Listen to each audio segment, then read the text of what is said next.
Hello दोस्तों, कैसे हैं आप सब। उम्मीद है आप सब अच्छे होंगे और अच्छे रहने भी चाहिए। तो चलिए शुरू करते हैं आज के अपना topic biosphere reserves of India को। हम इसके बारे में डिटेल में जानेंगे। तो चलिए शुरू करते हैं टॉपिक। देखिए, वर्तमान में अगर हम बात करें तो भारत में बायोस्फीयर रिजर्व्स की संख्या 18 है, जिनमें से 12 को यूनेस्को द्वारा रिकॉग्नाइज्ड किया गया है, मान्यता दी गई है। यूनेस्को का एक प्रोग्राम लॉन्च हुआ है जिसका नाम है man and the biosphere programme, जिसको मैब कहा जाता है। इसे 1971 में यूनेस्को ने लॉन्च किया था और आपको याद होगा इसी साल फरवरी 2 1971 को रैमसर कन्वेंशन भी साइन हुआ था। तो उसी साल रैमसर कन्वेंशन साइन हुआ है। रैमसर कन्वेंशन जो कि वेटलैंड्स को बचाने के लिए है, आर्द्रभूमि को, और एक है बायोस्फीयर रिजर्व्स। ये वाला प्रोग्राम लॉन्च किया था यूनेस्को ने। इसका लक्ष्य रखा गया था कि जो साइंटिफिक बेसिस पर हम किस तरह इंप्रूवमेंट कर सकते हैं पीपल और उनके एनवायरनमेंट के बीच के रिलेशन को। तो जो व्यक्ति है, मनुष्य हैं, और जो हमारा पर्यावरण है, एनवायरनमेंट, उनके बीच के संबंधों को हम किस तरह बेहतर कर सकते हैं साइंटिफिकली। तो पहला बायोस्फीयर रिजर्व हमें देखने को मिलता है 1979 में। पहला बायोस्फीयर रिजर्व वर्ल्ड का, दुनिया का, भारत का नहीं, भारत का पहला biosphere reserve Nilgiri biosphere reserve था जो कि 1986 में बना था, जबकि दुनिया का पहला बायोस्फीयर रिजर्व 1979 में बना था। क्या आप सब मुझे बता सकते हैं कि first biosphere reserve of the world कौन सा है जो 1979 में बना था? तो जल्दी से बताइए। आगे चलते हैं। यूनेस्को के अनुसार, देखो फुली अपडेटेड है, आप इस पर ध्यान दीजिए कि यूनेस्को ने के अकॉर्डिंग सितंबर 2024 के अनुसार पूरी दुनिया में 759, जी हाँ 759 बायोस्फीयर रिजर्व्स हैं, जो कि 136 देशों में 136 कंट्रीज में फैले हुए हैं। ये आपको वर्तमान का मैप नजर आ रहा है इंडिया का बायोस्फीयर रिजर्व्स का। इसमें आप देख सकते हैं कि भारत के हर एक कोने से, नॉर्थ ईस्ट साउथ वेस्ट, सब तरफ आपको नजर आएंगे बायोस्फीयर रिजर्व्स। जैसे कि आप देख सकते हैं कोल्ड डेजर्ट हिमाचल प्रदेश का, दिहांग अरुणाचल प्रदेश का, कच्छ गुजरात का, और अगस्तमलाई तमिलनाडु और केरला का। तो इस तरह से ये हम भारत के 18 हैं और उनमें से 12 को रिकॉग्नाइज किया गया है मैप द्वारा। मैप मतलब man and the biosphere programme by UNESCO. तो चलिए थोड़ा इसके बारे में डिटेल में जानते हैं। तो मैप प्रोग्राम को जो लॉन्च किया गया था उसके लिए कुछ इश्यूज पर बात की गई थी कि इन सारे इश्यूज पर हमें कार्य करना होगा, तभी हम एनवायरनमेंट और पीपल्स के बीच एक बेटर रिलेशन बना सकेंगे। इसके लिए क्या करना होगा? हमें इन चीजों को देखना होगा। बायोडायवर्सिटी लॉस को कम करना होगा, कंजर्वेशन संरक्षण पर जोर देना होगा, क्लाइमेट चेंज जलवायु परिवर्तन को रोकना होगा, सस्टेनेबल डेवलपमेंट पे फोकस करना होगा, सतत विकास। क्या आप मुझे बता सकते हैं कि सस्टेनेबल डेवलपमेंट गोल्स की संख्या क्या है और इन्हें कब लॉन्च किया गया था, तथा इन्हें प्राप्त करने का मीन्स हमें गेन करना, मतलब रीच करना, सस्टेनेबल डेवलपमेंट किस तरह से रीच करेंगे, तो कितने गोल हैं और कब तक उन्हें हम अचीव करने वाले हैं। और लास्ट, एजुकेशन रिसर्च पर जोर देना होगा। अब बात करते हैं किस तरह से ये बायोस्फीयर रिजर्व्स बनते हैं। तो देखिए, पहले लोकली या डोमेस्टिकली कंट्रीज अपने ही द्वारा बायोस्फीयर रिजर्व्स तैयार करते हैं, मतलब उन्हें रिकॉग्नाइज्ड करते हैं। देन उनको ट्राई करते हैं कि यूनेस्को उन्हें अप्रूवल दे दे। जैसे कि अभी हमने बात की थी कि भारत में बायोस्फीयर रिजर्व्स की संख्या 18 है, लेकिन अभी तक यूनेस्को ने 12 को अप्रूवल दिया है, जिसमें सबसे लेटेस्ट है पन्ना।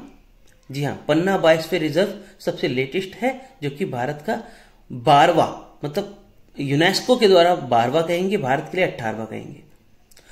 अप्रूवल के बाद अगर एक बार अप्रूवल हो गया इंटरनेशनली, यूनेस्को ने इसे अप्रूव्ड कर दिया, तो इसको काउंट करा जाता है या टोटल कर दिया जाता है। जैसे कि अभी हमने थोड़ी देर पहले ही पढ़ा था कि दुनिया में 759 बायोस्फीयर रिजर्व्स हैं।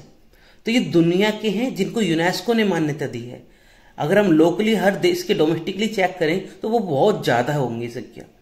तो world network of biosphere reserves में हम इंटरनेशनल बायोस्फीयर रिजर्व्स को काउंट करते हैं, जो कि यूनेस्को अप्रूव्ड करता है। अब यह हमने अभी बात की थी कि भारत में 18 बायोस्फीयर रिजर्व्स हैं, हम इन सबको डिटेल में भी देखेंगे अभी, और 12 को यूनेस्को ने अप्रूव कर रखा है, और जिनमें से 11 world network of biosphere reserves का हिस्सा हैं। तो अप्रूव्ड अभी 12 हैं और 11 हैं हिस्सा किसका? World network of biosphere reserves. Okay, आगे चलते हैं। अभी हमने बात की थी कि पन्ना बायोस्फीयर रिजर्व को इंटरनेशनल स्टेटस दे दिया गया था यूनेस्को द्वारा 2022 में। तो अभी तक सबसे लेटेस्ट यही है हमारे देश में, पन्ना बायोस्फीयर रिजर्व। जी हाँ, पन्ना कहां पर है बायोस्फीयर रिजर्व? जी है मध्य प्रदेश में। अब हम बात करते हैं बायोस्फीयर रिजर्व्स क्या होते हैं। इसके बारे में हम लगातार पढ़ते आ रहे हैं कि 3 तरह के जोन होते हैं।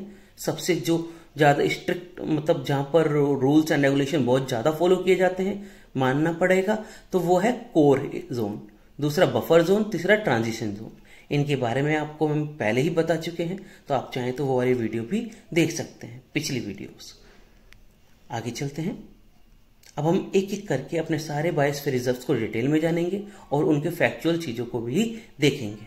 तो चलिए शुरू करते हैं। पहला, द मोस्ट इंपॉर्टेंट है, आप जरूर इसे याद रखें, सबसे ज्यादा एग्जाम में यही पूछा जाता है।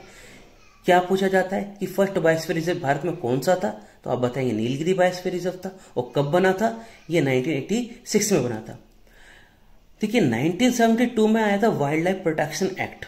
आप मुझे बता सकते हैं 1986 में एनवायरनमेंट से रिलेटेड कौन सा एक्ट जारी हुआ था या इंप्लीमेंट हुआ था भारत में? तो प्लीज जल्दी बताइए। तो ये 1986 में पहला बायोस्फीयर भारत में बनता है। नीलगिरी माउंटेन्स को ब्लू माउंटेन्स भी कहा जाता है। ये वेस्टर्न घाट का हिस्सा है। एक्चुअली ये वेस्टर्न घाट और ईस्टर्न घाट का मर्जिंग पॉइंट है। पश्चिमी घाट और पूर्वी घाट जहां मिलते हैं वहां पर नीलगिरी हिल्स पाई जाती हैं, और उस पूरे हिल्स वाले एरिया को लगभग बायोस्फीयर इस रिजर्व डिक्लेयर किया गया है। इसे यूनेस्को की वर्ल्ड हेरिटेज साइट भी घोषित किया गया था 2012 में। तो अगर आपसे कोई पूछे नीलगिरी की हाईएस्ट पीक कौन सी है, नीलगिरी की हाईएस्ट पीक कौन सी है, तो क्या आप मुझे बता सकते हैं नीलगिरी हिल्स की सबसे हाईएस्ट पीक कौन सी है? आगे चलते हैं। इसको यूनेस्को के वर्ल्ड नेटवर्क ऑफ बायोस्फीयर में रिजर्व में जगह मिली हुई है। मतलब 11 जो भारत के बायोस्फीयर रिजर्व्स हैं उनमें से एक नीलगिरी है। और यहाँ के 2 बहुत ज्यादा फेमस जो एनिमल्स हैं, अब हम उनके बारे में थोड़ा सा देखते हैं। तो एक है नीलगिरी ताहर। जी हाँ, नीलगिरी ताहर ये आपके सामने है। ये स्टेट एनिमल ऑफ तमिलनाडु है। आप प्लीज फोकस करिए, स्टेट एनिमल ऑफ तमिलनाडु है ये। आगे भी हम काफी सारे स्टेट एनिमल भी देखेंगे। तो ये है नीलगिरी ताहर, जिसको एंडेंजर्ड स्पीसीज घोषित किया हुआ है IUCN ने। जी हाँ, international union for conservation of nature ने नीलगिरी ताहर को एंडेंजर्ड स्पीसीज घोषित किया हुआ है। इसका मतलब है कि अब ये बहुत ज्यादा खतरे में है और इनकी संख्या भी बहुत कम है। तो आप देख सकते हैं आराम से कि ये है नीलगिरी ताहर, जो कि नीलगिरी माउंटेन में पाया जाता है।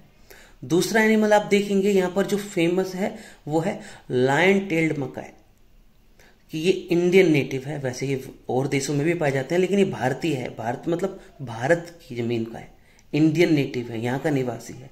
तो आप देख सकते हैं, तो ये 2 खास जानवर हैं जो पाए जाते हैं नीलगिरी माउंटेन्स में। चलते हैं आगे हम अगले अपने बायोस्फीयर रिजर्व पर। दूसरा मोस्ट इंपोर्टेंट जो बायोस्फीयर रिजर्व है वो है नंदा देवी बायोस्फीयर रिजर्व। जी हाँ, नंदा देवी पीक का नाम है, चोटी का नाम है। जैसे कि कंचनजंगा हाईएस्ट पीक है भारत की, ऐसे नंदा देवी भी एक हाईएस्ट पीक में से एक है। तो नंदा देवी नेशनल पार्क और वैली ऑफ फ्लावर्स, आपको पता है नंदा देवी और वैली ऑफ फ्लावर्स कहां पर है? दोनों उत्तराखंड में है। तो वैली ऑफ फ्लावर्स जो कि पिथौरागढ़ में है, और नंदा देवी नेशनल पार्क, ये दोनों मिलाकर ही बनाते हैं biosphere reserve, Nanda Devi biosphere reserve. और इसको वर्ल्ड हेरिटेज साइट घोषित किया गया था 1988 में, ये भी याद रखें। और बायोस्फीयर जो प्रोग्राम है उसमें इसे शामिल किया गया था 2004 में। जी हाँ, नीलगिरी भी शामिल है world network of biosphere reserve में, और नंदा देवी भी। ये लिखा है the second highest mountain in India.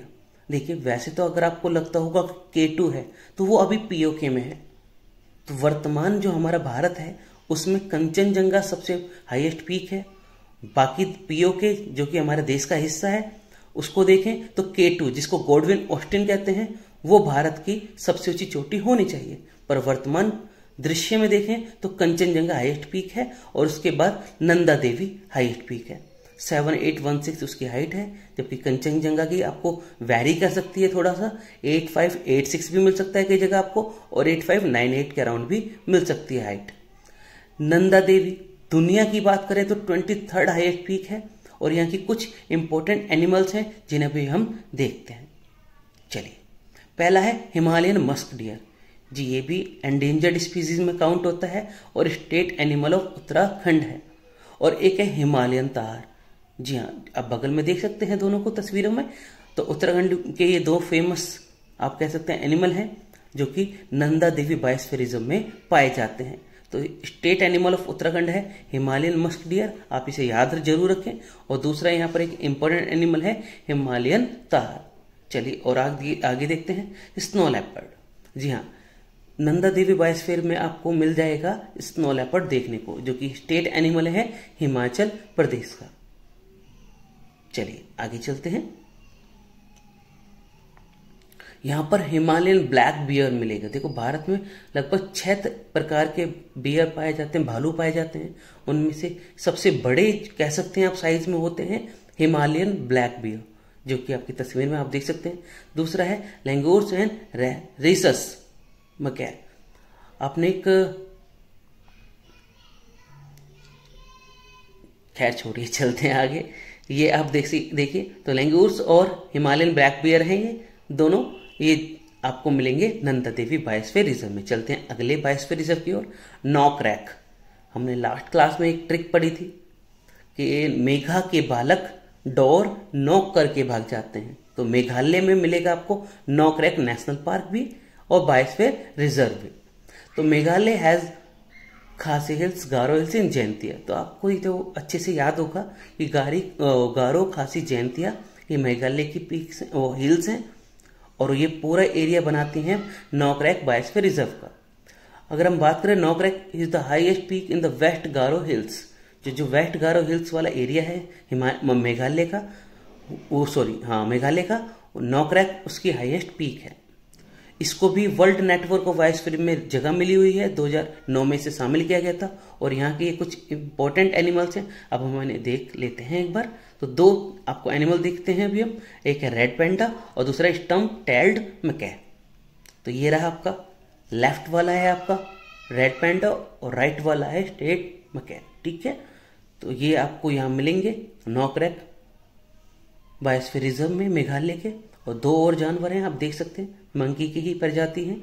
तो पिक टेल्ड मकै आप देख सकते हैं, पिक की तरह इनकी पूंछ है, टेल है। और दूसरा है यहाँ पर हुलॉक गिबॉन्स, जो कि स्टेट एनिमल है अरुणाचल प्रदेश का। जी हाँ, स्टेट एनिमल है, बदल गया है, पहले कुछ और था और अब है आपको जिसको मिथुन कहा जाता था पहले वो था, लेकिन अब नहीं है, अब है hoolock gibbons, state animal of Arunachal Pradesh. अब अच्छे से देख लीजिए इन्हें, ये सब पाए जाते हैं नॉकरैक बायोस्फीयर रिजर्व मेघालय में। चलते हैं आगे की तरफ अपने अगले बायोस्फीयर रिजर्व पर, ग्रेट निकोबार बायोस्फीयर रिजर्व।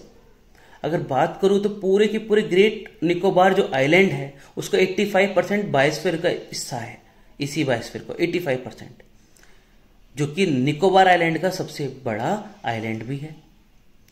ये भी शामिल है, ये मैप में शामिल है, MAB प्रोग्राम में शामिल है, 2003 में इसे शामिल किया गया था। और इसके अंदर आपको दो फेमस नेशनल पार्क नजर आएंगे, एक है कैंपबेल नेशनल पार्क और दूसरा ग्लेथिया नेशनल पार्क। और यहाँ के जो इंपॉर्टेंट एनिमल्स हैं वो हम देख लेते हैं। एक है ये क्रोकोडाइल, जो कि सॉल्ट वाटर क्रोकोडाइल है और माना जाता है दुनिया में सबसे बड़े यही क्रोकोडाइल होते हैं। और ये हमारे कहाँ पाए जाते हैं, निकोबार में। और दूसरा निकोबार ट्री श्यू, आप देख सकते हैं यहाँ पर, ये दोनों जानवर हैं और दोनों ही मिलते हैं निकोबार बायोस्फीयर रिजर्व में। अगला है मानस बायोस्फीयर रिजर्व, जो कि आसाम में है। और यहाँ पर ये घर है मानस नेशनल पार्क का। यहाँ से एक रिवर बहती है मानस, इसलिए इस नदी के नाम पर ही ये मानस नेशनल पार्क, मानस बायोस्फीयर रिजर्व नाम रखा गया है। ये प्रोजेक्ट टाइगर का भी हिस्सा है, ये एक एलिफेंट रिजर्व भी है, ये एक यूनेस्को वर्ल्ड हेरिटेज साइट भी है। तो मतलब क्या नहीं है हमारा बायोस्फीयर रिजर्व मानस, तो वो सब है। वो नेशनल पार्क भी है, वो वर्ल्ड हेरिटेज साइट भी है, वो एक रिवर भी है, वो एक प्रोजेक्ट टाइगर भी है और एलिफेंट रिजर्व का हिस्सा भी है। तो यहां पर हमने अभी बात की थी ब्रह्मपुत्र की एक ट्रिब्यूटरी सहायक नदी है मानस रिवर। और ये चलिए एक सवाल का जवाब दीजिए, मानस रिवर किस देश को क्रॉस करके भारत में प्रवेश करती है, एंट्री करती है? तो चलिए आप मुझे बताइए, मानस रिवर कहां से भारत में प्रवेश करती है, एंट्री करती है? यहाँ की कुछ फेमस एनिमल्स हैं, आप देख लीजिए। गोल्डन लैंगूर, तो इसको बचाने के लिए ही असम में एक अलग से वाइल्ड लाइफ सेंचुरी बनाई गई थी, हमने पढ़ा भी है ऐसे करके, जिसका नाम है चक्राशिला वाइल्ड लाइफ सेंचुरी, जो कि असम में है। किसको बचाने के लिए? गोल्डन लैंगूर को बचाने के लिए, क्योंकि ये भी काफी खतरे में है प्रजाति। चलिए आगे चलते हैं, आप अच्छे से देख लीजिए इसे। चलिए अगला है gulf of Mannar biosphere reserve. इसे भी 1986 में नीलगिरी माउंटेन्स के साथ शामिल किया गया था। ये तमिलनाडु कोस्ट का हिस्सा है, क्योंकि आपने सुना होगा गल्फ ऑफ मन्नार तमिलनाडु और श्रीलंका के बीच में स्थित है। 2 नेशनल पार्क फेमस है यहाँ पर, आप देखेंगे। इनमें से फेमस एक है gulf of Mannar marine national park, और जो कि कह सकते हैं आप फेमस या मोस्ट इम्पोर्टेंट नेशनल पार्क है तमिलनाडु का। और इसे भी 1989 में बायोस्फीयर रिजर्व डिक्लेयर किया गया था। देखिए, शामिल करना और यहाँ पर ये डिक्लेयर होने में अंतर है। Part of UNESCO world network, ये भी किसका पार्ट है? यूनेस्को के world network of biosphere reserve का है। यहाँ के सबसे इंपॉर्टेंट देखिए ध्यान से, तमिलनाडु सरकार ने 2023 में डुगोंग को बचाने के लिए, जो कि एक सी काऊ होती है डुगोंग, उसको बचाने के लिए प्रोजेक्ट डुगोंग लॉन्च किया था। जी हाँ, अक्टूबर या नवंबर में 2023 में इसको लॉन्च किया गया था। और ये कुछ इस तरह से नजर आती है, यह है डुगोंग, जो कि तमिलनाडु में मिलेगी आपको।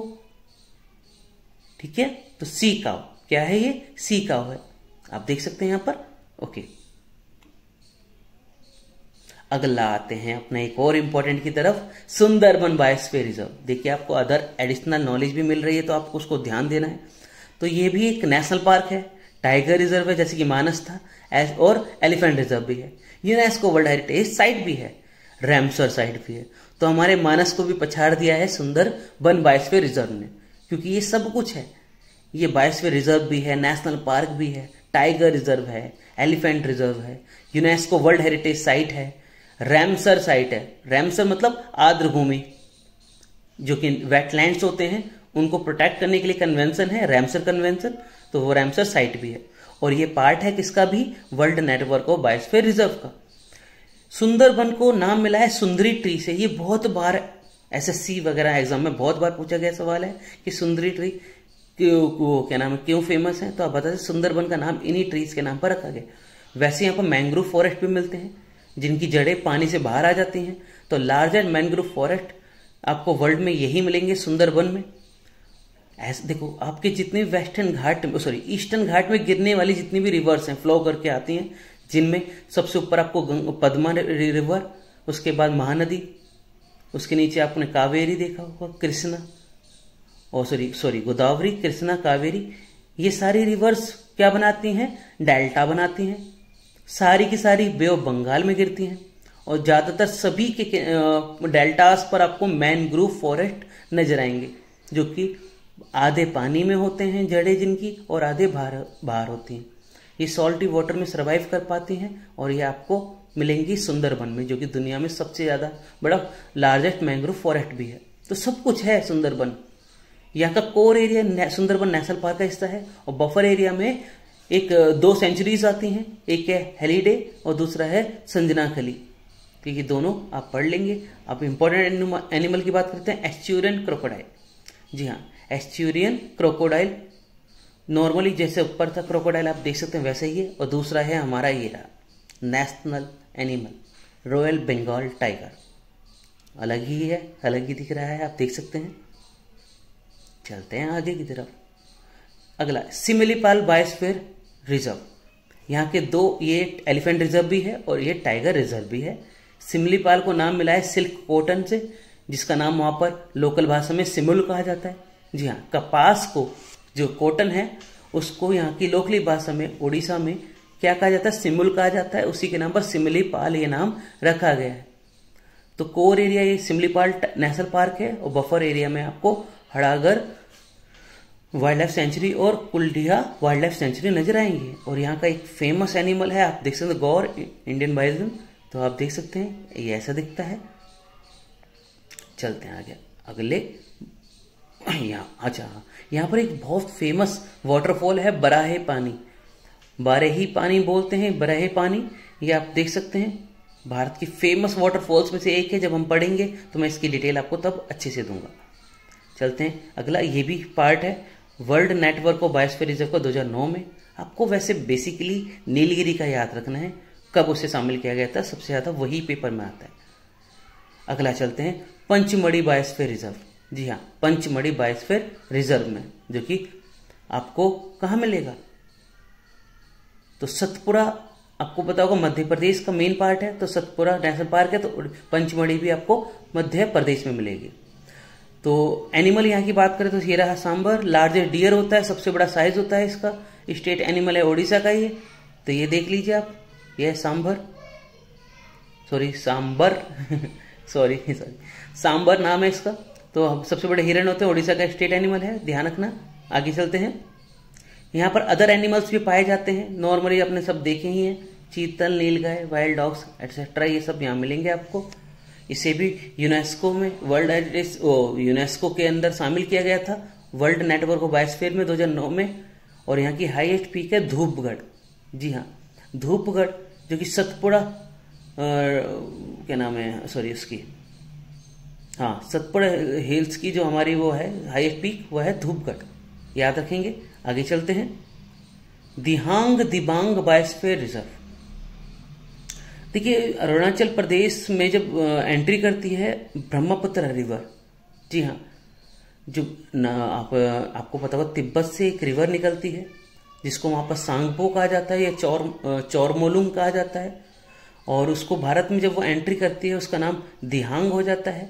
तो दिहांग दिबांग बायोस्फीयर रिजर्व जो कि अरुणाचल प्रदेश में है, वो यहाँ का ये भी बायोस्फीयर रिजर्व है। और यहाँ का जो सबसे रेयर एनिमल है वो है मिस्मीटैकिन।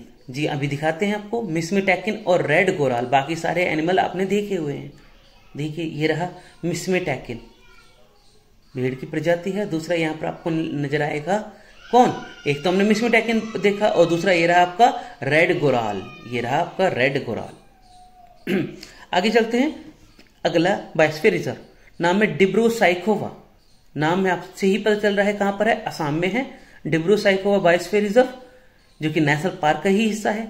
और यहाँ का जो इंपॉर्टेंट एनिमल है वो है ये गोल्डन लैंगूर, ऊपर देख चुके हम, और rare white winged wood duck, ये रही व्हाइट विंग्ड वुड डक।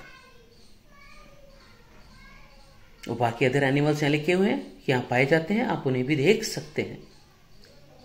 चलते हैं आगे, the park is bounded by the Brahmaputra and Lohit river in the north and the Dibru river in the south. तो ये 3 नदियों के आसपास के इलाके में फैला हुआ है biosphere reserve, Brahmaputra, Lohit river और डिब्रू। आप बता सकते हैं मुझे ब्रह्मपुत्र की लॉन्गेस्ट ट्रिब्यूटरी कौन सी है, सबसे लंबी सहायक नदी। चलते हैं अगला biosphere reserve, Kanchenjunga biosphere reserve. Core area वही है जो कि कंचनजंगा नेशनल पार्क का है। ये भी एक यूनेस्को वर्ल्ड हेरिटेज साइट है और ओनली मिक्स्ड हेरिटेज साइट है भारत की। जी हाँ, भारत की एकमात्र मिश्रित वर्ल्ड हेरिटेज साइट है Kanchenjunga. Total world heritage site Bharat में 43 है। इसमें मोइडम, MOIDOM, ये सबसे नया है असम का मोइडम। आगे चलते हैं, रिजर्व में आपको मोनेस्ट्री मिल जाएगी जो कि बहुत फेमस और पवित्र यहाँ की मोनेस्ट्री है, नाम है थोलंग। जी हाँ, थोलंग नाम की मोनेस्ट्री है जो कि सिक्किम में मिलेगी और सबसे पवित्र मोनेस्ट्री में से एक है। यहाँ पर भी आपको वही सारे जानवर मिल जाएंगे जो हम पहले देख चुके हैं, लेकिन यहाँ पर जो सिवेट नाम का है आपको राष्ट्र में दिख रहा होगा सिवेट, वो हम देख लेते हैं। ये रहा सिवेट, ये भी यहाँ पाया जाता है, लोकल एनिमल है यहाँ का ये। तो ये है सिवेट, इसे भी बायोस्फीयर रिजर्व के प्रोग्राम में शामिल किया गया था 2009 में। चलते हैं अगले पर, biosphere reserve Kutch biosphere reserve. आपको पता ग्रेट रन ऑफ कच्छ या लिटिल रन ऑफ कच्छ दोनों इसमें शामिल आते हैं।